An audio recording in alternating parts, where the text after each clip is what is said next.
గురువుకు శిష్యునికి మధ్య సంభాషణ ఇలా జరిగింది. శిష్యుడు విపరీతంగా ఎఫర్ట్ పెడుతుంటారు, కానీ డబ్బులు రావట్లేదు, వచ్చినా నిలబడట్లేదు. ఒకరోజు ఆ శిష్యుడు ఏం చేస్తారంటే గురువుగారి దగ్గరికి వెళ్తాడు. వెళ్ళేసి ఇదే మాట చెప్తుంటారు, గురువుగారు నేను ఎంత ఎఫర్ట్ పెట్టినా నాకు డబ్బు రావట్లేదు, వచ్చినా నిలబడట్లేదు, ఏమి చేయాలంటాడు. అప్పుడు గురువుగారు నవ్వుతుంటాడు, నవ్వేసి ఒకటే అంటారు, ఇక్కడ సమస్య ఏదో తెలుసా అంటాడు. ఏంటో తెలుసా? సమస్య డబ్బు రాకపోవడం కాదు, సమస్య ఏంటో తెలుసా? నీ ఆలోచనలో ఉంది. నీ ఆలోచనలు సెట్ చేసుకుంటే నీకు డబ్బు వస్తుంది. అయితే నువ్వు ఇప్పుడు ఏం చేయాలో చెప్తుంటాడు గురువుగా. అప్పుడు శిష్యుడు అడుగుతాడు ఏం చేయాలో అడుగుతుంటాడు. అయితే గురువు కొన్ని ఎగ్జాంపుల్స్ చెప్తుంటాడు. అది ఏమిటి అంటే, నీకు డబ్బు రావాలంటే డబ్బుకు సంబంధించిన ఆలోచనను పదే పదే కలిగి ఉంటావు. డబ్బు నా దగ్గరికి చాలా ఈజీగా వస్తుందని పదే పదే అనుకోమంటాడు.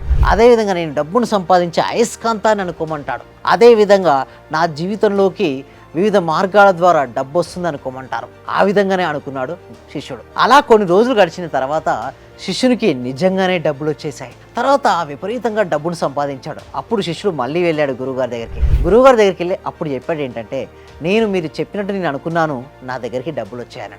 అప్పుడు గురువు అదే చెప్పాడు, స్టార్టింగ్లో నేను అదే చెప్పాను, నీకు అది చెప్పింది నువ్వు చేసావు. ఏంటంటే డబ్బు అనేది ఆలోచనలను కనుక మనం పదే మార్చుకుంటే నీకేం జరిగింది, అవకాశాలు వచ్చాయి. అవకాశాలు నువ్వు సద్వినియోగపరచుకున్నావు కాబట్టి ఈరోజు ధనవంతుడిగా ఉన్నావు. సో ఈ కథ ద్వారా మనం తెలుసుకునే నీతి ఏమిటంటే, డబ్బు రావాలి అంటే డబ్బుకు సంబంధించిన ఆలోచనలను పదే చేయాలి. నా దగ్గర డబ్బు ఉంది అనే భావన పదే రిలీజ్ చేయాలి. యద్భవం తద్భవతి అనేటువంటి ఫీలింగ్ను నువ్వు కలిగి ఉండాలి. అలా ఉన్నప్పుడు మాత్రమే రేస్ వస్తుంటాయి. మీకు ఇంకా మంచి రేస్ రావాలంటే విశ్వం విజయ్ అకాడమీలో జాయిన్ అవ్వండి. కలలు కనడం మీ వంతు, వాటిని సాకారం మా వంతు. విశ్వం విజయ్ అకాడమీలో వెంటనే రిజిస్ట్రేషన్ అవ్వాలంటే మాత్రం డిస్ప్లే అవుతున్న నెంబర్కి కాల్ చేయండి. Only few seats left. Thank you so much. Survey జన సుఖినో భవంతు, సమస్త లోకా సుఖినో భవంతు.